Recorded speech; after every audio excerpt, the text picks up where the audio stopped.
Good morning, good afternoon, or good evening to you all, wherever you are at this moment. Welcome to our inaugural session of the IDEA Early Career Researcher Talks. My name is Ansha Nagga Ahmed. Call me Ansha. I am a postdoctoral researcher based at Queen's University, Canada, supporting IDEA's Incubator Hub 3 that focus on transitions to work and career development. I am also a researcher in disability inclusive mentorship for transition to work and career advancement of persons with disability. Thank you for joining us in our very first session of the IDEA Early Career Researchers Talks. The topic of today's session is what is seen and unseen, a critical realist take on inclusion. Today's presentation invites us to look beneath the surface of our research practices and to question not only what we study, but also how we come to know what we claim to know. Drawing on critical realism and work around neurodiversity and inclusion, our speaker, Andrew Dixon, will challenge us today to consider the deeper philosophical assumptions that shape our methods, our evidence, and our even definition of inclusion in itself. As emerging scholars, this is an opportunity for all of us to reflect on how our epistemological and ontological choices influence the kind of knowledge we produce and to examine whose voices are heard or silenced in the research process.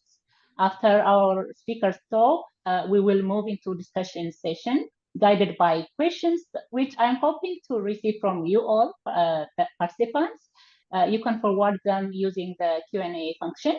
I have also some few questions designed to help us connect these ideas in our research and disciplines. Throughout the presentation, I encourage you all to consider where the unseen operates in your own work and how critical reflection can help us make our research more inclusive, ethical, and transformative. Saying this, I would like to introduce our speaker for this inaugural session, Andrew Dixon. Andrew Dixon is a PhD candidate at Memorial University and St. John's, Newfoundland, and an interdisciplinary researcher specializing in neurodiversity and development of inclusive workplaces. He is a research associate with IDEA Hub 1 that focuses on workplace systems and partnerships.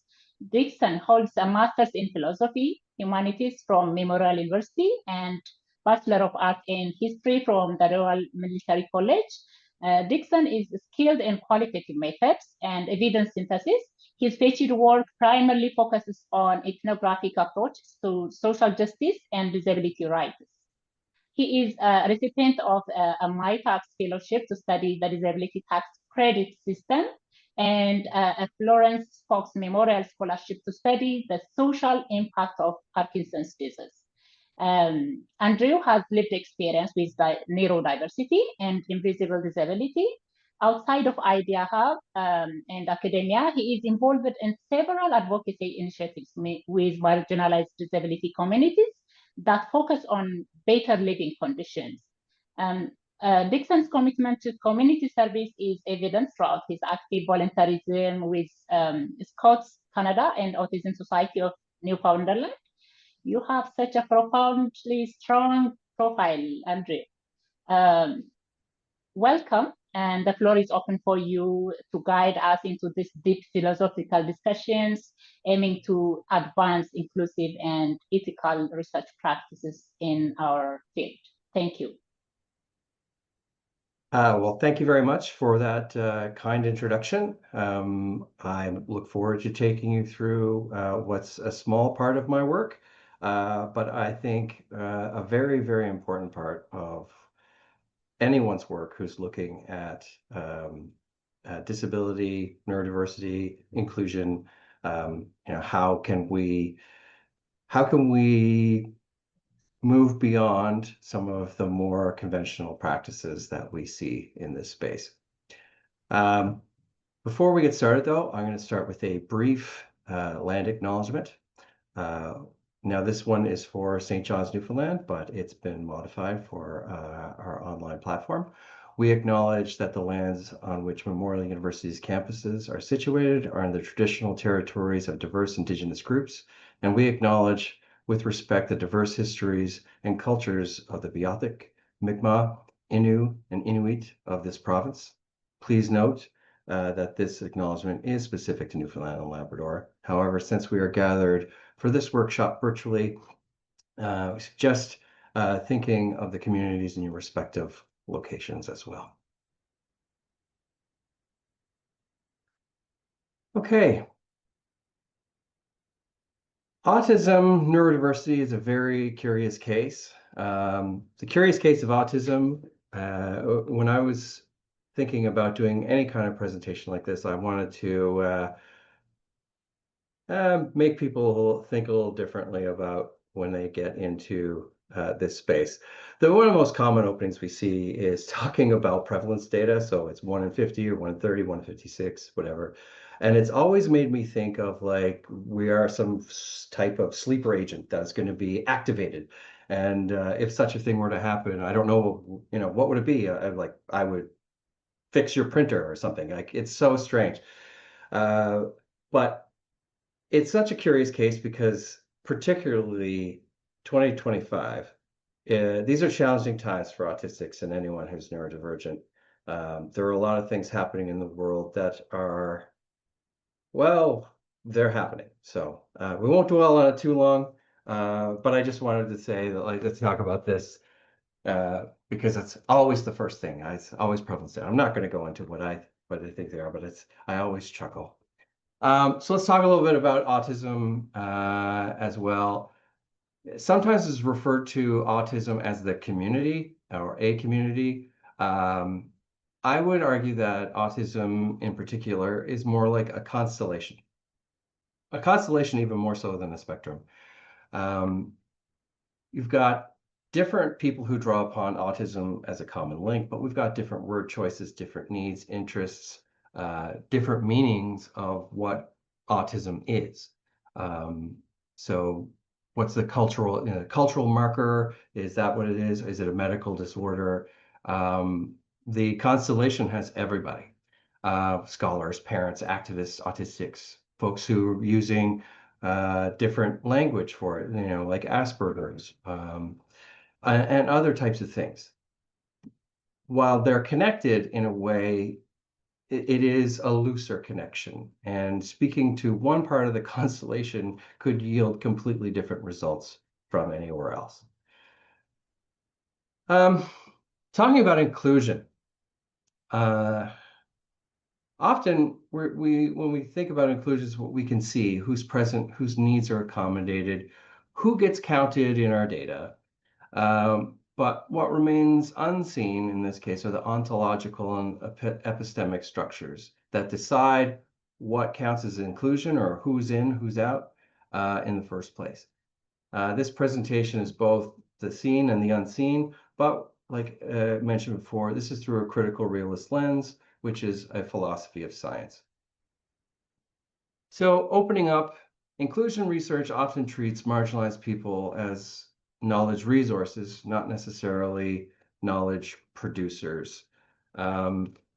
It's a challenging aspect for when navigating into communities, particularly when I first entered into the field alongside folks in my ethnographic work, and they thought I was some sort of white coat person who was documenting every aspect of their movements and speech.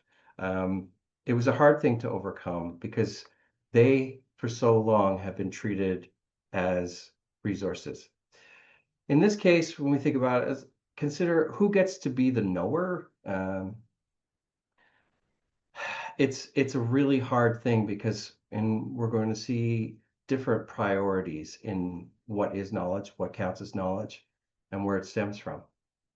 So here we're talking about epistemic extraction. So this is participants often as unpaid consultants. So lots of folks, they come in and they do interviews. Their information goes into the big engine of education, and then just for them, the experience ends.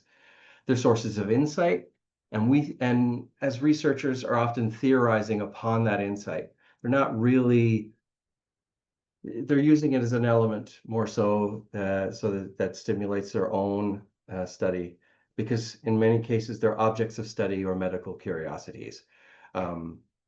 So when a participant is getting involved in research, they don't really have what's called epistemic authority. So what they say is part of what's going on, but they don't really control, or they don't always have a meaningful part of shaping the knowledge that surrounds who they are. Starting off with this, we'll start off with something with a philosopher named Quine, W.V. Quine. This work, Web of Belief, came out in the 1970s. And I bring it in here today because we've got, in many ways, webs of belief that we have to navigate. The beliefs that we encounter are interconnected. So at the center, though, there is a core belief. New data can be absorbed and it will affect the periphery, but not necessarily in any way alter the center or the core. Here, the center in a lot of cases, and particularly, and it's not just unique to autism, is that the center is a pathology. This is a medical thing that operates at the center, and then the beliefs grow from that center. And in this case, it isn't just the research world. There is worldviews, right? So people absorb this data, they interpret it for their own, for their own understanding. It goes well beyond just, a simple academic exercise. So the web of belief itself is not just the issue. So at the center is the core where autism is a type of pathology or disorder, however you want to frame that.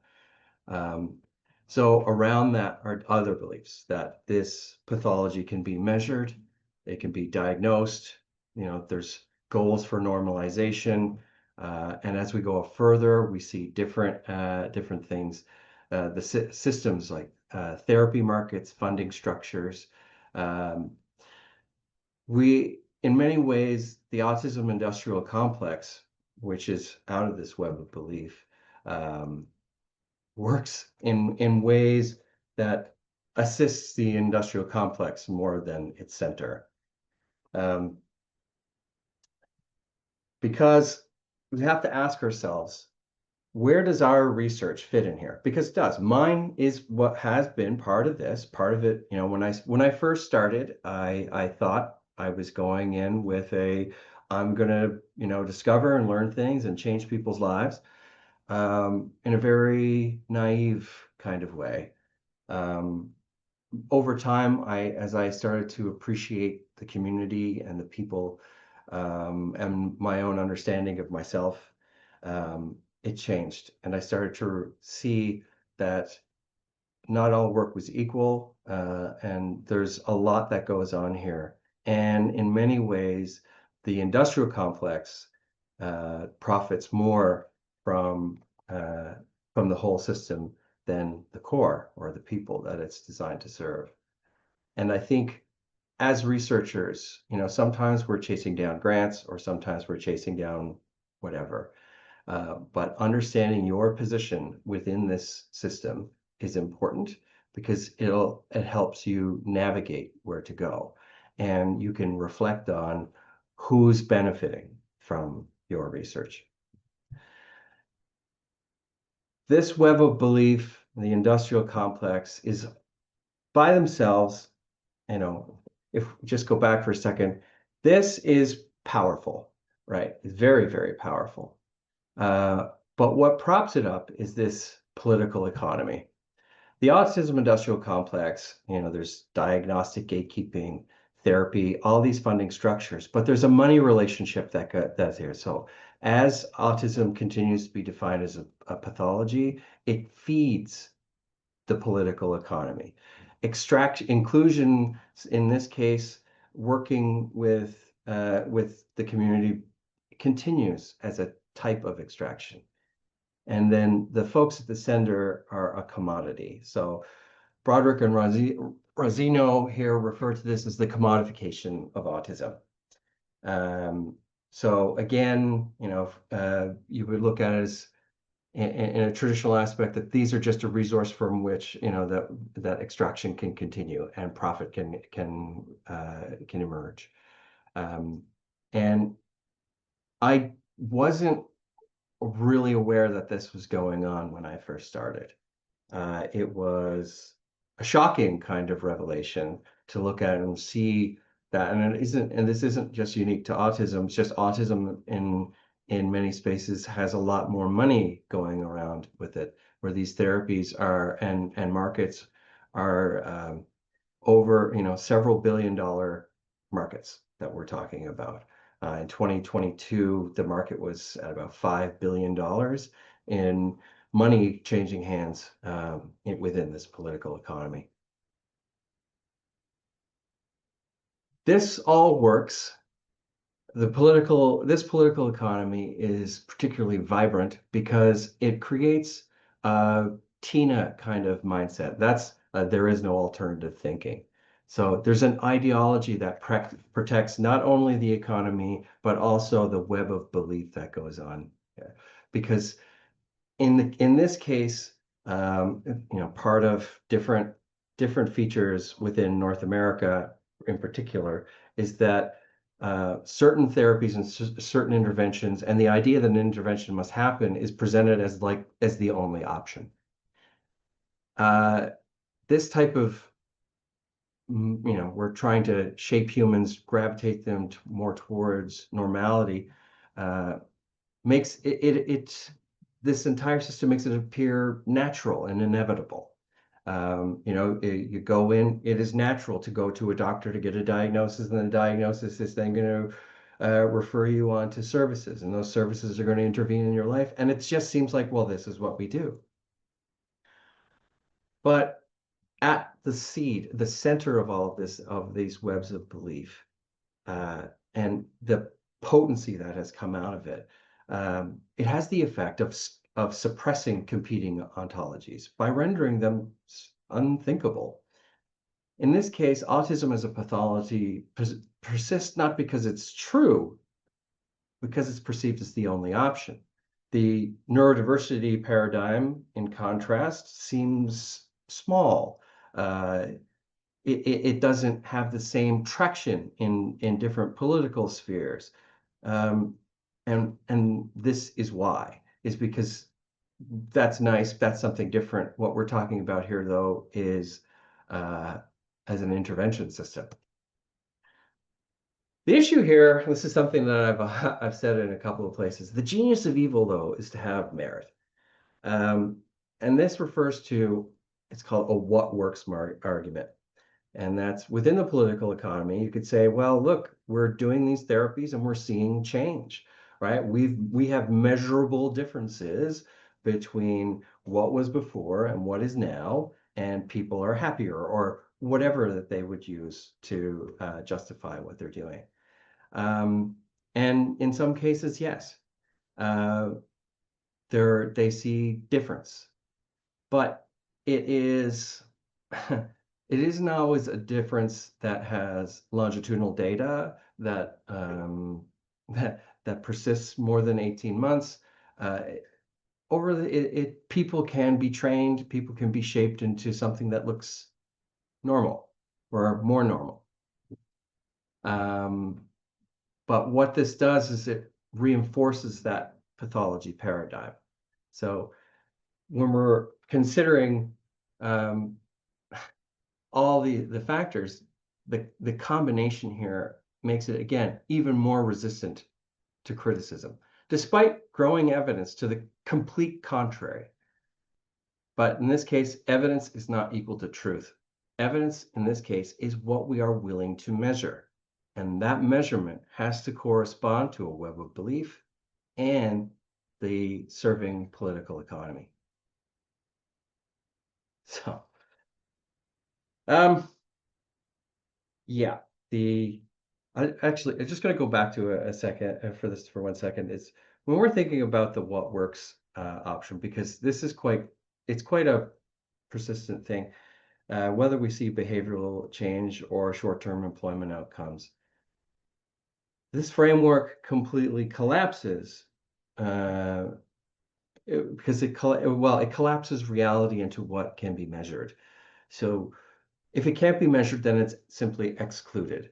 So this again supports the idea that, well, this is working because we're not actually entertaining the evidence, anything different.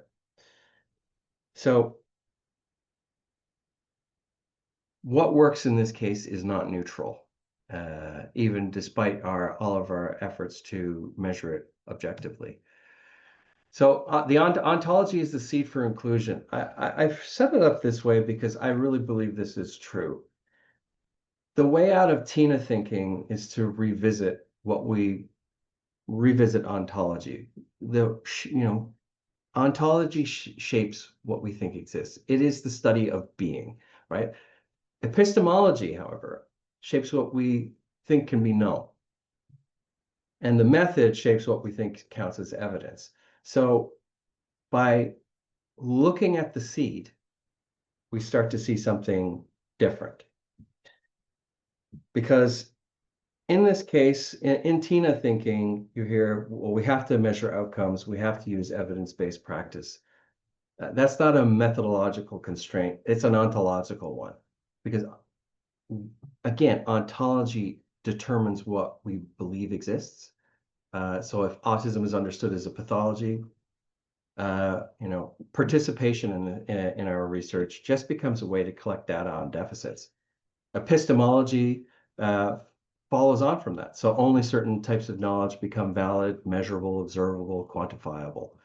Method follows from epistemology. So our surveys, our data, our practices, normalize and measure. It becomes what we make it, because it is our way out.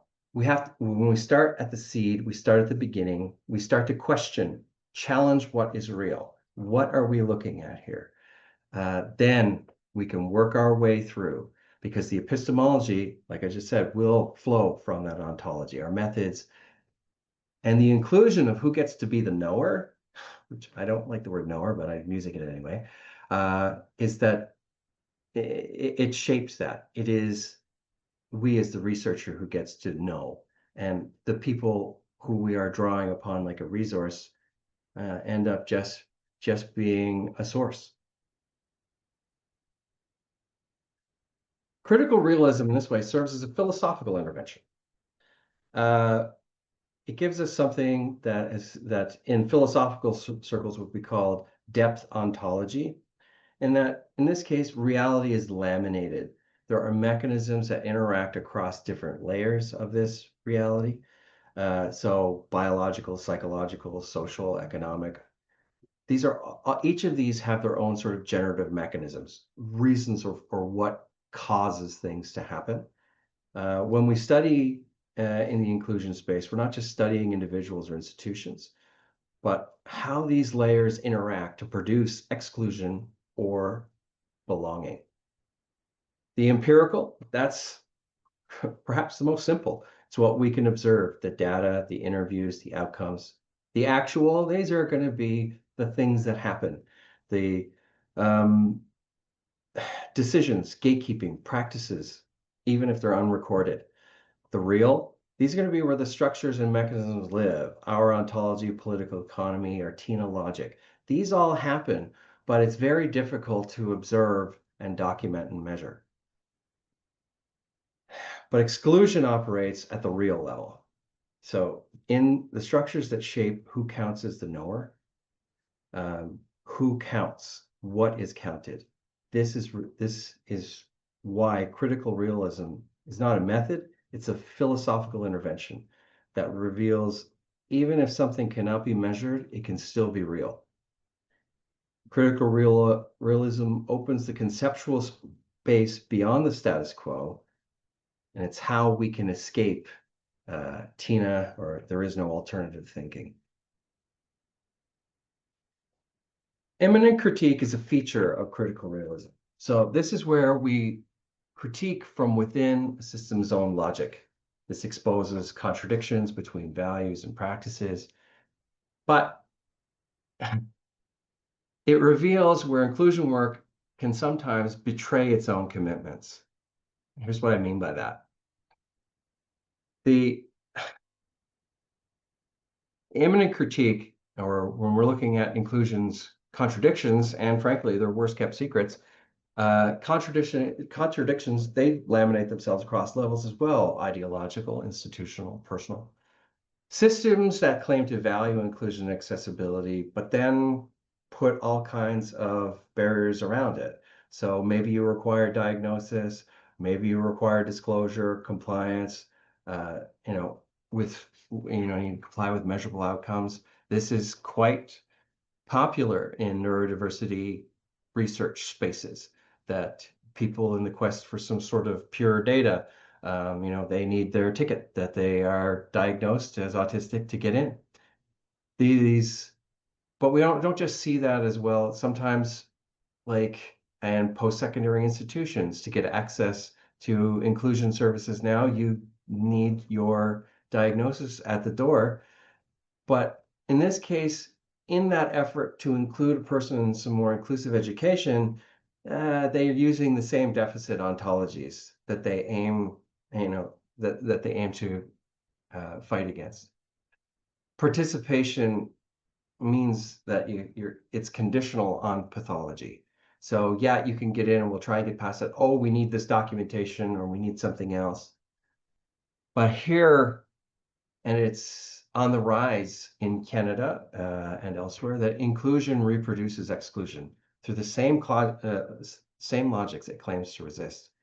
This is one of the problems and contradictions that has been so irksome in this space. As you read different things, or you're doing a literature review, or I'm speaking with someone on the ground, or seeing the stakeholders, and they all kind of, you get that cringy moment when they're talking about these contradictions. Because here we're starting to see a paradox.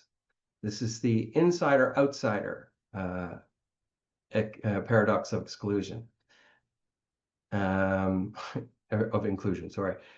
Because we're looking at, we want to see the insider voices to understand a community, but yet it ends up being the outsiders who define who counts as insiders.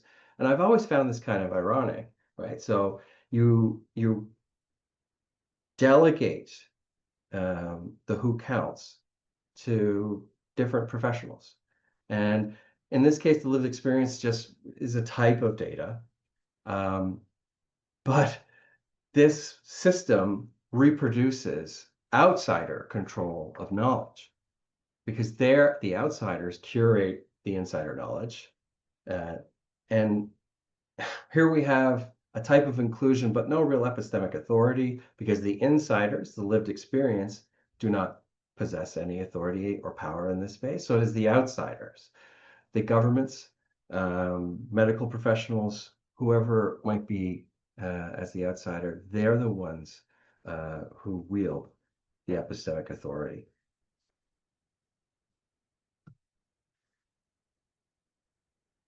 So in this case, we've talked about different parts of systems, talked about laminated systems and that type of thing.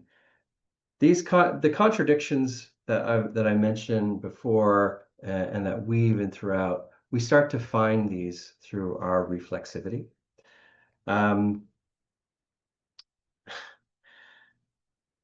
In this case, reflexivity is often presented as a moral stance to be aware of our biases and privileges. But in this case, I would say in critical realism and in this framework, reflexivity is ontological.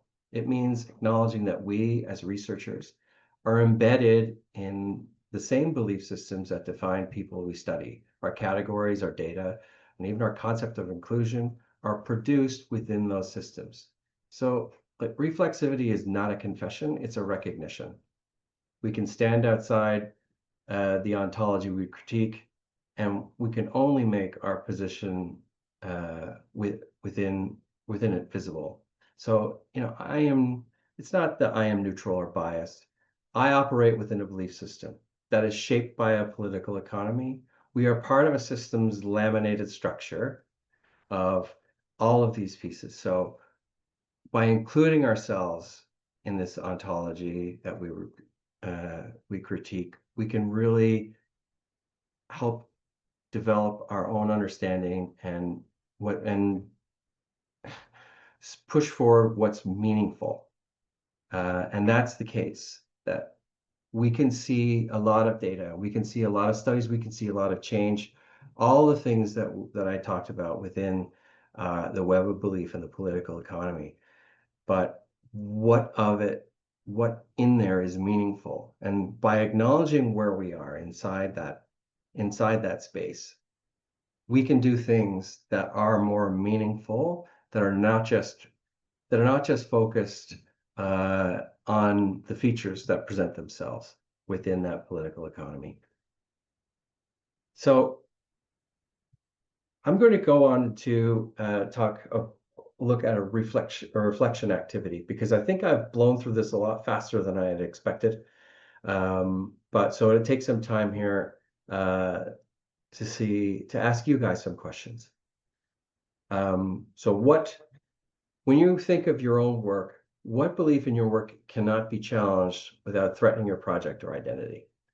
So, if you're in rehabilitative science, or you are in somewhere else in social science, maybe you're in psychology, can you look inside your own work and see, is there anything in there that cannot be challenged? Next, how does that belief shape what counts as evidence, or who counts as a knower? That would be the second question for you to look at. And third, what would happen if you treated that belief as contingent and not natural? So this process of using a critical realist lens is one of the messages that can help your reflection is that what you believe, what your understanding of being versus what your understanding of knowledge, sometimes the being part gets dismissed or fades, and we focus so much on the knowledge. And I would argue that the political economy and the web of belief that has bloomed from autism as pathology ceased looking at what autism was and really just focused on knowledges that had developed. So take a quick second to look at to consider that, and then I will move on to the closing. So what is seen and unseen? Inclusion begins with ontology and not participation. Our work, our real work, is by and large often will operate in the unseen, the ontological and epistemic assumptions that structure what can be seen at all, what counts. Critical realism helps us perceive depth in understanding, whether we're going through, is it empirical data? Are these events that are happening? What counts as real? This immanent critique within critical realism also helps us hold systems accountable, because you position yourself inside, right? In order for us to get transformative action or to see transformation, it requires this reflection from inside, because reflexivity brings us into the picture where it is ontological responsibility, not a confession. To change what must be seen, what is seen, we must confront what remains unseen. We must challenge our presuppositions about what it is that we study.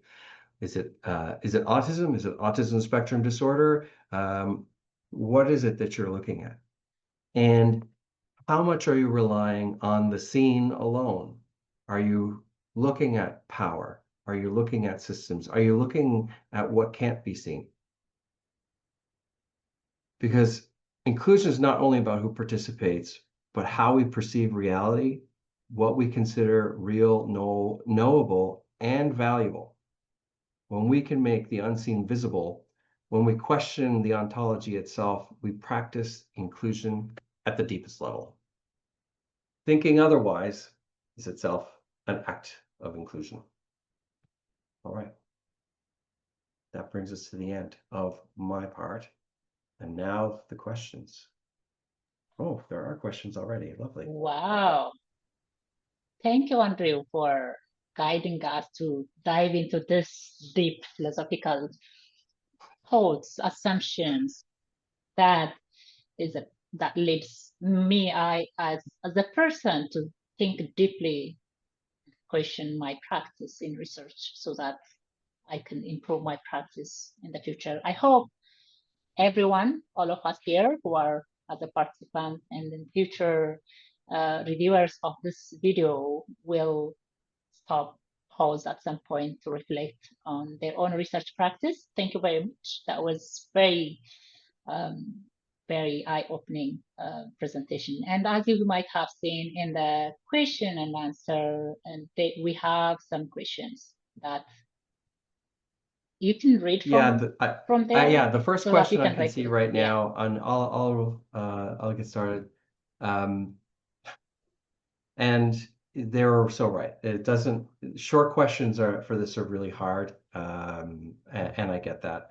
I try to structure this as well as not just an eye drying philosophical lecture. So, I did I had to move some things around. But let's just see what we've got here. So a number of research bodies have published surveys about reports about Ontario's integrated employment systems with a small nonprofit in Ottawa that works directly for job seekers and employers. And we are so frustrated that it is so hard to get a realistic understanding of what is working and what is not working. I feel you in this. The knowing is not only focused on data points that don't seem to have a lot to do with whether or not people are getting and keeping good jobs.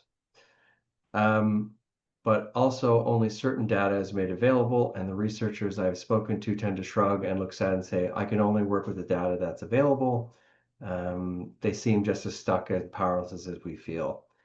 In terms of getting a real evaluation that is concerned with people with intellectual disabilities or autistic folks. How do we help them?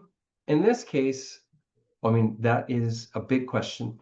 And what I have told a lot of people is that there is no real easy answer here because the work that we have to do does work.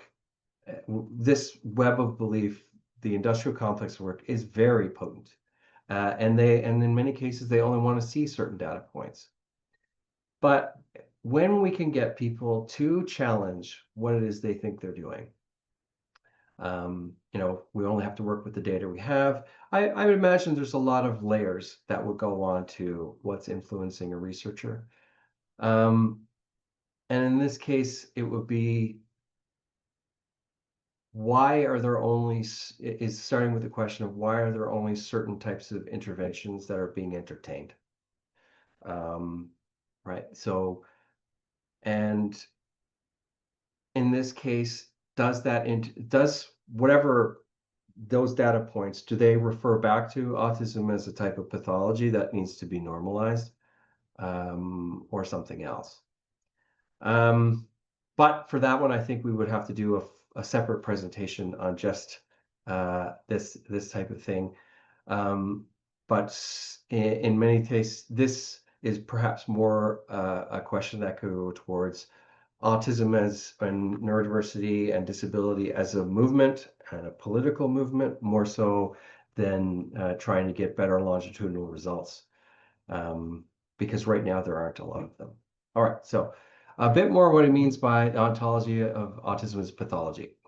And does this have the social model of or understanding of disability versus medical model of disability?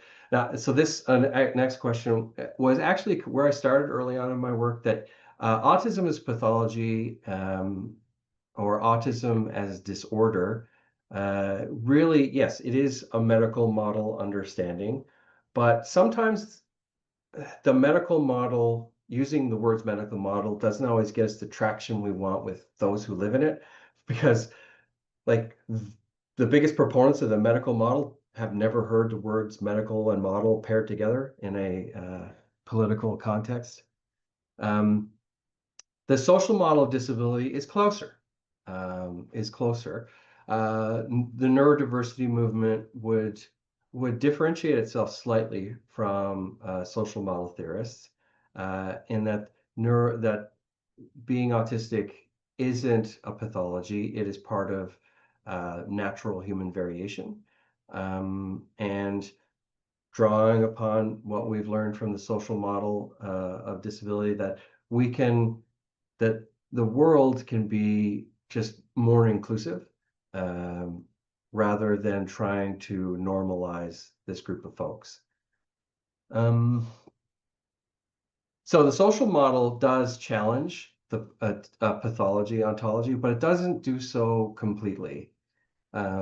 Partially because of how the social model was only ever designed to be part of a tool, or a tool in a series of tools or a toolkit, because the social model often better reflects physical disability and our understanding of the physical environment a little better, you know, than other things. So the social model, it has a hard time capturing the attitudinal barriers, the differences, communication breakdown, these type of experiences that folks face. So I don't know if that answers that one a little bit more, but if anyone else has any questions about that type of ontology, at its basis, the most common autism as pathology ontology relates to diagnostic criteria in the DSM-5, because in this case, if you would go through any of those diagnostic criteria, you have a series of points that serve as, you know, these diagnostic criteria serve as empirical data that you can gather. So you can measure it, you can quantify it, and you can operate. So I'm going to jump to the next question from Dan. Hi, Dan. Have you shared these ideas in your work with practitioners? I haven't had the opportunity in a formalized setting like this. I have presented some of this discussion in something called a research and knowledge exchange group, and there are medical practitioners involved. There's also behavioral practitioners, there are nurses, there are allied health professionals, OTs, speech language, and many have been like, yeah, we see exactly what you say, but they also tend to stay in their disciplines. One of the appeals of being an interdisciplinarian and who's someone who aspires someday to go even beyond that is that I get to see into different spaces, and it depends on who I'm speaking to. For some folks who are at this in a very strong position of power within the industrial complex, that has not been a great conversation. And I have been I've been challenged in a couple of spaces. I went to a like a symposium 2-day thing, and it was someone from the United States who was coming up and who was helping people level up in their in their work. And the main topic was behaviorism and its application for life outcomes. I didn't get any traction there at all, so I was deflected. But at the same time, I wasn't going to push very hard. I knew where my position was there. Next question for Anonymous. How can we as researchers practice reflexivity at various stages of our work? Okay, I'm so glad someone asked this. Thinking specifically about the continuous dialogue, about the deficit ontology. It's really hard. It's really hard, particularly for us as researchers who may not have the same experience as others. You're coming into it. For me, I was walking into a PhD. I hadn't really written, research proposals. I had very limited knowledge, and I came into it with good intentions, but not a lot of deep questioning. But the questions in that reflexive exercise can help. What is unchallengeable inside your, I guess, philosophy of science? If there is something that's unchallengeable, that's the place to start. That's where you can you look at various stages of work. So maybe you're just drafting the rationale of something. What is that rationale drawing upon? Is it the sleeper agents that are going to wake up and fix your computer? Prevalence data, other aspects insides. Maybe it's relying on diagnostic criteria, or I don't know. But it is taking a look at that and is what are your presuppositions? What do you preconceive and you've moved on to and you haven't really spent a lot of time thinking about it. So if it was, I don't know, actually, I won't speculate too far. I'll stay in my lane here. If it was autism and you were coming in and you were looking at families and family situations and how to, I don't know, improve conditions, you have to start to go back of what it is you're improving. You're trying to look at causality. And if your causality relies on a presupposition of disorder, well, this is a part where you can start to rethink and challenge and redesign. Other than that, that would be something, not to dwell on it too long, would be, again, the continuous dialogue that you would like to have. It's going to be with who? Find other researchers, find your communities. For me, a turning point in my PhD work was breaking out of where I was, and I went to a conference. I did a poster presentation, but I got to see other things that were far different. I got to see some of the things that were definitely in that sort of deficit ontology, but there were others that were not, that were challenging, that were looking at this.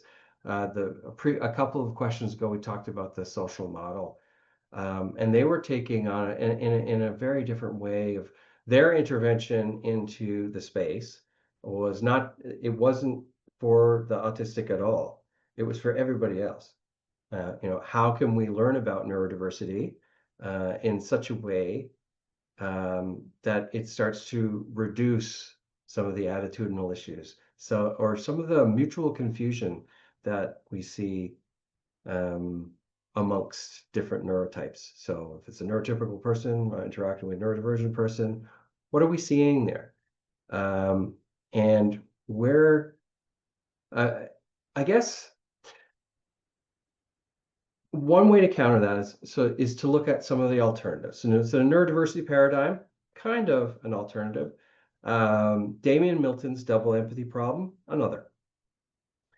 And that's something completely different than the pathology paradigm, where we look at what is autism. Autism is part of natural diversity, but what happens is there's also communication differences that are involved, but we have to recognize that communication is a two-way street. and all the responsibility for fixing whatever is going on in that situation, or repairing communications or effective communication, is not the sole responsibility of the autistic person. It is a mutual and shared responsibility. I didn't want to go into a competing ontology today as much. I did sort of just want to lay out what's the dominant part of the field. But look at competing ontologies, and I think that will help you with your continuous dialogues. Cheyenne, all right, there's an idea that I guess you also mentioned, that we understand the world through our perception, frame, and interpretation ideology worldview. How do you think the changes or openness to new imaginations or perception frames can happen? Well, at the most basic level is I mentioned the unkept, the worst kept secrets, the contradictions, the things that we brush over, those have to be talked about more. But again, it begins with challenging what we think the thing is. We have to have a deeper understanding of that. And you have to separate that from what the knowledge that surrounds it. So knowledge can go in all kinds of strange ways. I mean, I think of your Psych 1000 discussion of phrenology, right? How we measured people's skulls and that type of thing. That was a type of valid knowledge for a while. A more recent one, DSM-4 to DSM-5, there was a bunch of conditions that all suddenly became autism spectrum disorder. The epistemology of autism was upset overnight, and it was completely rewritten. By talking about the fragility of all of this, you can resist the idea that there is no alternative. You can resist, and people can respect the idea that, okay, maybe this is something else. Maybe we can set aside these things for now and have a rational discussion, and then pursue it that way. The changes for this can happen over time by really looking at these elements and saying, well, there's a little, that doesn't quite make sense. At what point, when you look at this complicated system and the contradictions that take place, at what point do we sort of let go and start over? All right. In this next one, for an honest question, in this political economy and the autism industrial complex, evaluation and impact measurement are key for advocacy and funding. How can we tell this story? The fundability thing is a very, very challenging question, because the funders and those systems, the grants that they may have may be related to that pathology. Or to a pathology paradigm. That's a hard one to answer, and I don't know if I could answer that one today. I think, though, trying to reframe it, reframe it as best you can. If this isn't the case where, like, let's just say you were a small nonprofit organization and you were looking and you're starving for funding and all you're being offered is something like this. I mean, morally, we could quite easily say, well, just, don't take it. Practically, though, the world, it's a very pragmatic space.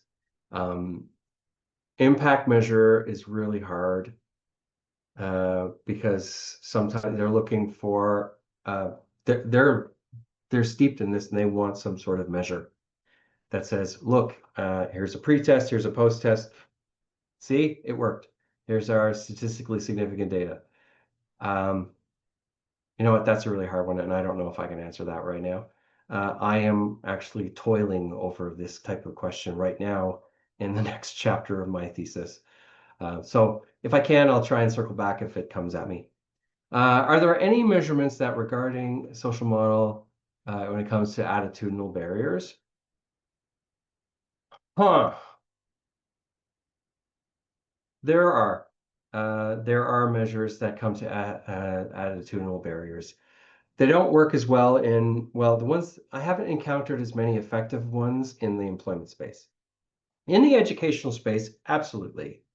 I encountered a program, and this was learning about neurodiversity in schools. It's called LEANS program, and that's exactly what it measured. Was they did a test of like common problems we see in classrooms. Like some of the kids were upset that a couple of kids had iPads and they didn't, and it became this big kid issue.